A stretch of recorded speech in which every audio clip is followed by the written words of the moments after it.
So Kelley, we just talked about you being a California girl. That's that's kind of fun, huh? I am a California girl. I love it there. I'm wind and waves. That's what we like. And Santa Barbara is where you are, and I know your show carries Yeah, I live in I live in Santa Barbara. I'm from Orange County originally, Newport Beach area. The radio show actually goes through Orange County, out through LA, up to Santa Barbara. So, or you can listen online. You can listen online anywhere you are. Sure. So that's good too. That's the beauty, right? That's the beauty. So, a woman in this business. I work with advisors all over the country, and you are I think the third woman that I've met that is actually in this business. Really? I mean, it's tough, isn't it, or is it? Well, I think it's a great advantage to you. Is it tougher for women? I don't think it's tougher for women. I get a lot of clients come to me because I'm a woman. Inherently, people trust women more. They just do.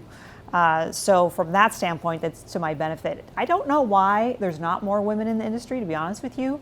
I think we should be, and maybe we will be in the future, but it's hard to be an advisor these days. I mean, back in the 80s when I started in the industry, you could make cold calls, but you can't do that anymore.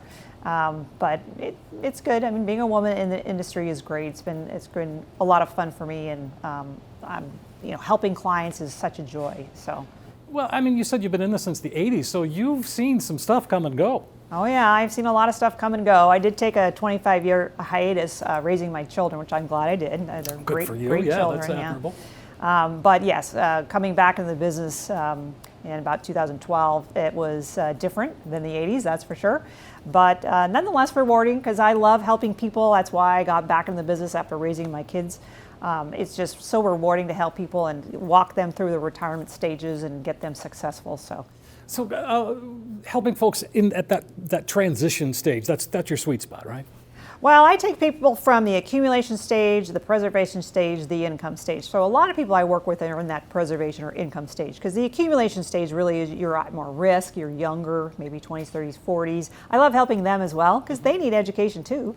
But a lot of folks in the preservation and income stage really haven't thought about, they might have 401ks, they might be saving in their IRAs, but they really haven't thought about, okay, how am I going to create income from these types of investments? So I help with that and educate people. I love educating people and informing them of what's new. It keeps me on my toes because I've got to be up on what's coming. So that's been really fun, yeah. Yeah, you use the word education a lot, and that's so important, I think, in the financial world, and I'm not sure that people really understand that that's what drives you.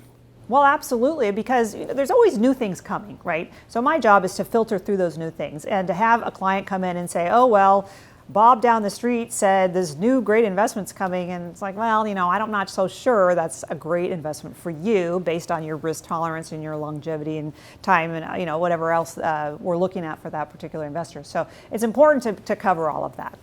And when you talk about, you talk helping people, you don't really talk about clients. So I think there's a move that they're more like family than they are clients. Oh, they become family. Oh, yes. Well, you have to. I mean, I have to ask a lot of questions. I have to find out what they have, where they want to go. Do they have children? Do they want to travel?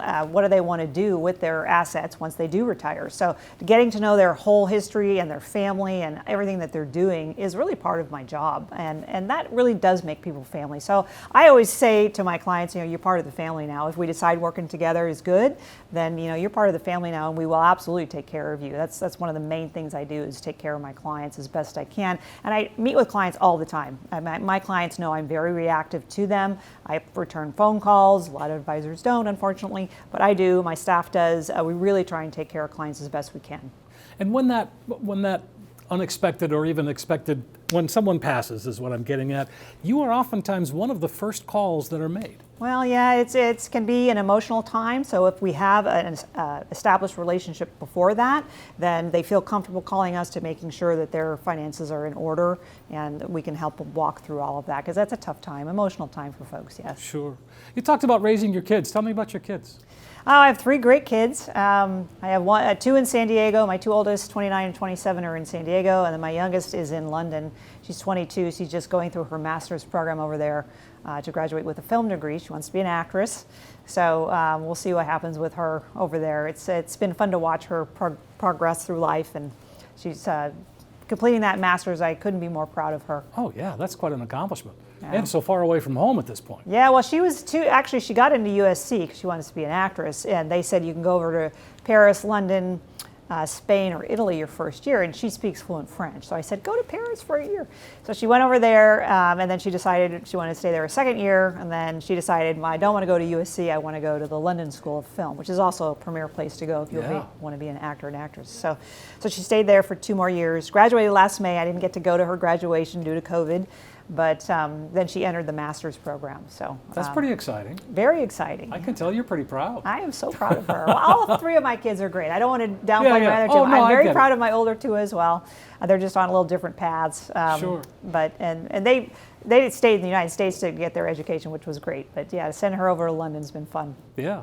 And so as you begin to put all of this together, are you finding that as folks get to retirement, are you finding that they're bringing their kids to you? Yes, actually, I'm having a lot of that. They're bringing their kids in to know where their assets are and to know why they've chosen different assets. I think that's great. I love having family members come in and go over that because, if anything should happen to the main client, I want the children, cousins and aunts, uncles, whatever, I want them all to know, okay, this is how we take care of this person if they're in the hospital or something. It's really important to have the whole family unit, I think, involved. It gives peace of mind to everyone, which I think is really important too. So as you go down this journey, you're not. Most of the advisors that I talk to never have any desire to retire ever. Is that your well, we don't have to. I mean, we can work forever, which is great. I mean, I'll probably die at my desk. Because, and the reason why it's not the money. It's whatever income you might make. It's helping people. And what other job do we have on this planet, really, that we can really take someone through their ages, accumulation, preservation, income stage, all those 30s, 40s, 50s, let's say, and into their 60s, 70s, 80s. Who can do that? Walk them through all of those years and really help them. It's just so rewarding for me. I say this all the time. I'd do this for free if I could, because it brings smiles of joy to my face every day. I've never had a problem getting up in the morning and going to work because I know I'm going to help somebody that day, and that. There's just not a lot of jobs that do that. So I'm very blessed. You got that right. Any thoughts you want to leave us with? Well, I love what I do. I really am blessed that I can do it. I'm very thankful that it's part of what I do as an everyday thing, and just be able to help as many people as I can. Fantastic. Thank you, Kelley. That's great. Thank you.